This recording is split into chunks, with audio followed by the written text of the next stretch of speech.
The dream of a developed India is taking shape with Japanese collaboration. India's first high-speed rail that will connect Mumbai to Ahmedabad. Honorable Prime Minister Narendra Modi's dream project commences today. This project will be built and operated by National High Speed Rail Corporation Limited. The first step of the project would be construction of a training institute in Vadodara, where more than 4,000 officials will be trained on the new technology.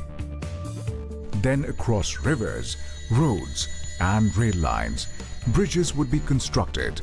This project will provide employment to over 20,000 people. Oceans, mountains, cities. This rail track will cross all hurdles and surge ahead, boosting development and economic activity for more than 50 million citizens.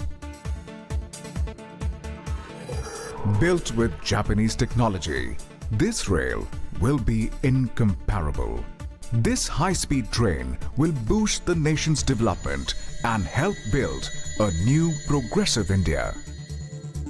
The historic Sabarmati station, which is the starting point of this project, will be renovated. This train that runs at 320 kilometers per hour will be tested according to international norms.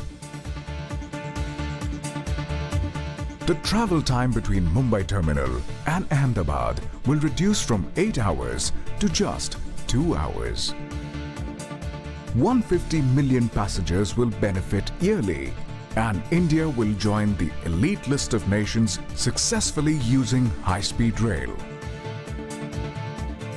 Thereby, this glorious journey from promise to prosperity will be completed.